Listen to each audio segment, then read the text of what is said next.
Hello friends, and welcome aboard the Starship Nightwish. My name is Commander Exorcist. Today we're going to be taking a look at the history of geology and exploration on planets in Elite Dangerous. Now we're going to start, this is what I hope that this will end up being a three-part series, because there really have been three iterations of exploration in the game. And so what we've got here, we're going to start out with what I call base horizons. Now, the Beyond Chapter 4 update, there were a series of updates for Elite Dangerous Horizons called Beyond, and the Chapter 4 update was one of the most profound updates the game had seen in years. It made significant changes to the lighting, to the discovery systems, it introduced the full spectrum scanner, and it made some significant changes to the detailed surface scanner and the planet surfaces themselves. A perfect example, this is the first geyser location that I ever discovered in Elite Dangerous. This was the first one this was my discovery. No one had ever been there before, and it was mine. And so this is Base Horizons, this particular image. About a year or so after Beyond came out, I was in the same region of space, so I decided why not visit, my first find. And it looks much different with the Beyond Chapter 4 update. It really does. A lot has changed. The area is much flatter. There was much more access, because when I first discovered this site, it was very kind of confined. You had geysers up on the mountainside and all this stuff. Well, in this particular shot now, there was a lot of room. And it shifted the geyser site, I think, a few kilometers down the canyon.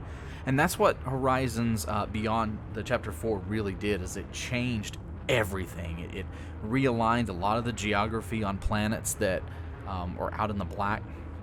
But you wouldn't know that unless you were really keeping, like cartographical records and you were kind of watching this stuff. So just kind of an insight into what we're getting into. Now today, I'm actually going to show you, I want to show you how us old school guys used to find geological activity on these worlds.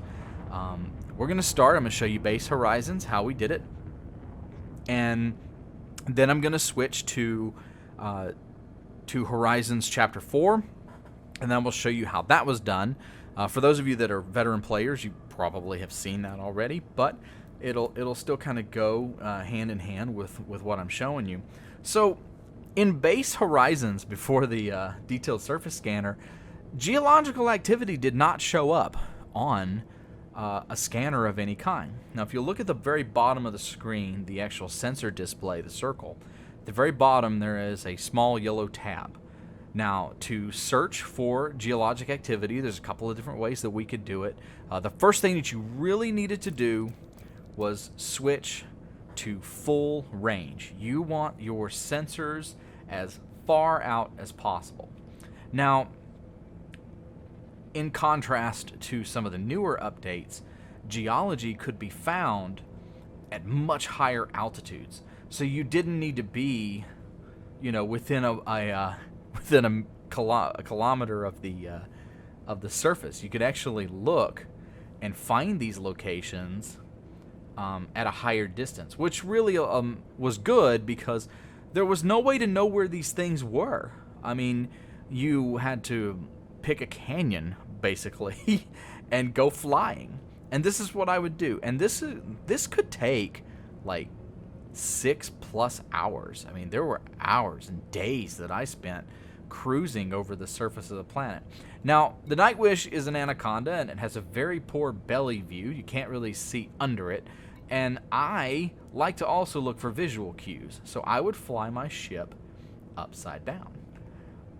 So what you're looking at here, this was my view, essentially, for a good portion of my early exploration gameplay, out in the middle of nowhere, just cruising. And here, whoa, right here, see?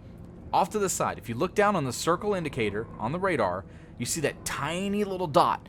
I would spend hours flying over these planets, looking for either telltale signs of there's smoke and fire, but it was that little blue dot that you look for. And so this would take hours to do. I mean, you're talking, I know I had one planet that I explored, I spent 7 hours just cruising down in the canyons. As you can see here, we have found lava spouts the old-fashioned way. That didn't take long. I'm assuming that there's a difference too, because it seems that Horizons, the Beyond update, added more geological features to the planets than were there before. I don't think some of these planets had 14 geological sites. There's just no way. Not with the amount of ground that I legitimately covered when it come to exploration. And so here we have found lava spouts.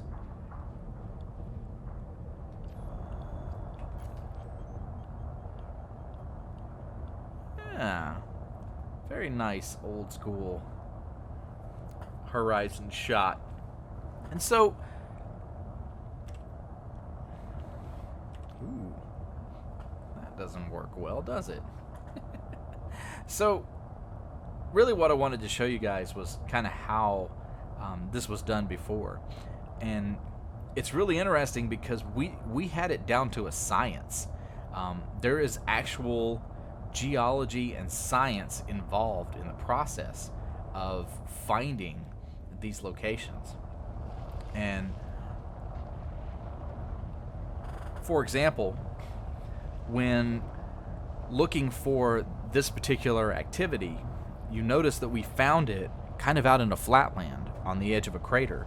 That wouldn't happen in Base Horizons. You needed to look for, you had to consider things like, well, a crater would create a hard crust. So when a rock or something impacts the surface of the planet, that area, that region around that crater is going to be hard. So you probably have a very low chance of finding significant geological activity. So we wouldn't look there. You want to look for canyons and jagged areas and places where it looks like the planet is actually coming apart at the seams. And so that is what we would look for in order to find these locations. And it took a lot of time. It really did. This was a really labor-intensive effort. And so if you go to, and so what we would do as explorers is if you go to, you go to my channel, and if you scroll down to the very bottom of the video collection, you're going to see a couple of videos that are just planets and geologic sites. That's just like the planet name and the latitude and longitude. All those sites are gone. Those are all gone. Those are original Horizons locations that were wiped out long ago. So they're really for historical purposes, which kind of this video is the same thing. And so, so we would share the latitude and longitude of these places if you wanted to go visit them. And that was the way to go. And I just want to show you real quick. And so, when exploring in Horizons, and this dot would be, it was tiny. And it didn't matter if you were like flying high above it or whatever. It seems to be bigger now. I think since we've identified the POI, the game has given me a little bit more information about what's going on. So it's given me a larger dot. See if I can get it smaller. Yeah, there we go. Let's get back a little bit.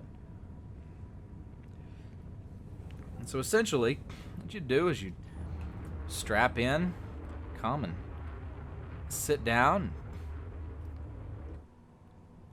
put on a movie, put your ship into a straight line, find the path that you want to go, and hope and pray that one of two things happened. The ideal situation would be that you come across this particular dot. It appears in your radar screen.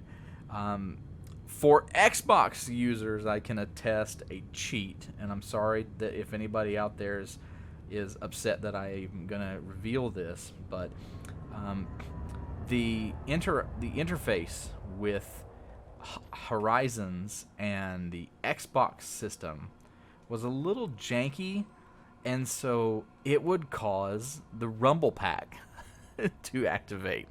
So you could be near geysers or fumarole, some kind of geologic activity, like 10 15, 20 kilometers away, and your controller would just start randomly vibrating. And that was a way you knew, hey, there's something around.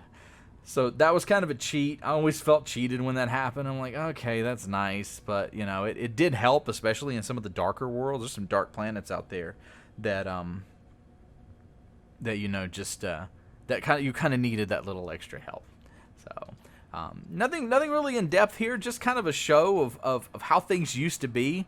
And I think that it's important when we're talking about Odyssey and some of the stuff that has changed. It's changed so much before already.